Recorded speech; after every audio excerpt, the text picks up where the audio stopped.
Hello dear students, welcome back to my channel Physics Education.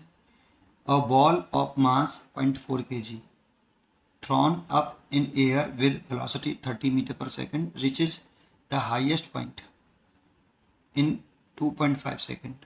The air resistance encountered by ball during the upward motion. ठीक है, solution पहले एक diagram बनाते हैं. मान लो ये ग्राउंड है, यहाँ से एक बॉल को जिसका मास हमें गिवन है एम यहाँ लिख लेते हैं साथ साथ 0.4 kg एक बॉल है, ऊपर तरफ फेंकी गई है. कितनी वेलोसिटी से? u is equal to 30 metre per second से.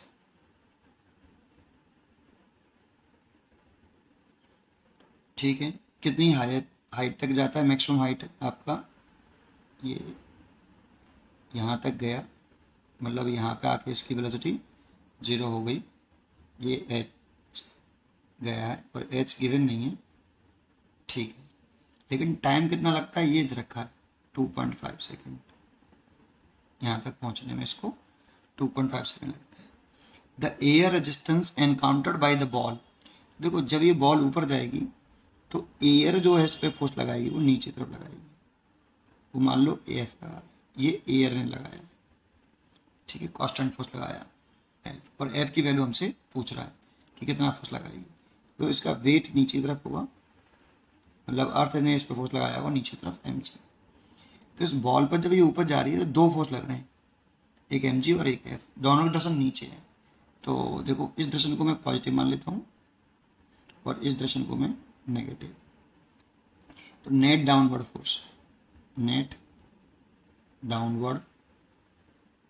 Force equal to M G plus F.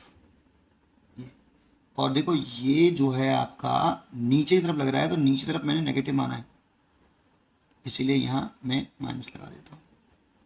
Net force downward force कह सकते हैं mass into acceleration. A is equal to minus का एम जी प्लस एफ.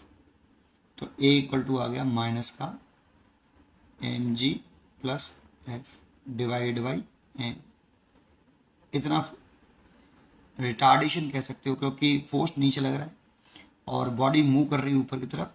जब भी force और velocity की दिशा opposite हो तो स्पीड घटती है. देखो u पॉजिटिव है यहाँ और ये नीचे तरफ है तो नेगेटिव बोल सकते हैं. ठीक है, चलिए आगे बढ़े. तो इन इक्वेशन में ये लगाऊं v equal to U plus A T. ये लगा सकते हो क्योंकि यहाँ पे ये सारे टर्म कांस्टेंट हैं, और मोशन की तीन इक्वेशन तब लगा सकते हैं जब एक्सेलरेशन कांस्टेंट हो. ठीक है, तो ये तो 0 है. u हमें 30 दे रखा है, लेकिन अभी u लिख लेता हूँ एंड प्लस ए टी. अब यहाँ पे दो बार साइन मत रख देना कि एक बार माइनस पे रख दो, और एक पहले से साइन पुट कर चुका हूँ मैं, यहाँ पे पहले से पुट कर चुका हूँ मैं साइन बीटा नीचे तरफ, इसलिए दो बार मत पुट करना. ठीक है, एक ही बार पुट करना. तो माइनस का A T equal to U. अब ए का साइन वैल्यू पुट कर दो. साइन नहीं पुट किया, वो तो जल्द लेके आया हूँ तो इसलिए नेगेटिव हो गया है. ठीक है, चलिए. और यू तो पॉजिटिव ही ये दिख रहा है आपको, तो ए की वैल्यू पुट कर दो. माइनस माइनस प्लस हो जाएगी, M G plus F over M into T equal to U. अब आप यहाँ से एफ के लिए सॉल्व कर लो, सब कुछ क्वेश्चन में गिवन है. तो एम की वैल्यू कितनी है आपकी? एम की वैल्यू है 0.4, जी की वैल्यू 10 कंसिडर कर लेता हूँ.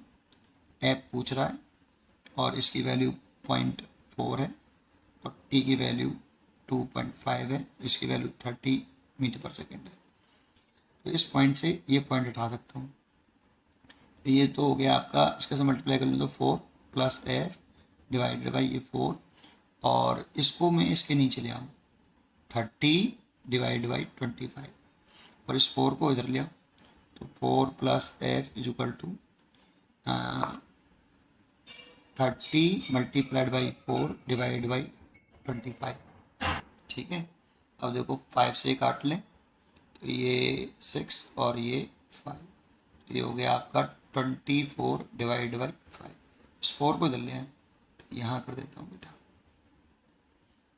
F equal to 24 divide by 5 minus 4, तो 5 एलसीएम ले लें तो 20 और 24, तो 24 में से 20 सब्ट्रैक्ट कर दिया 4/5, 0.8 न्यूटन।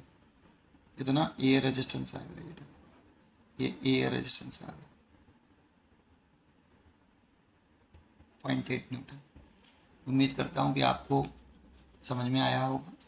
बस एक बात ध्यान रखना, क्योंकि मैंने यहाँ पे ही साइन पुट कर दिया था एफ का, ए का कह सकते हो आप, है ना। तो यहाँ पर दोबारा से साइन मत पुट कर देना ए का, एक बार और नेगेटिव कर दो आप, ठीक है। बस ए इधर लेके आए हैं तो ये 80 और ए की वैल्यू आपको सीधी जो मैंने वैल्यू पुट की है वो पुट कर देनी है। इस माइनस से ए माइनस प्लस हो जाएगा और सॉल्व कर लेना, ठीक है। पढ़ते रहिए और खुश रहिए। Thank you.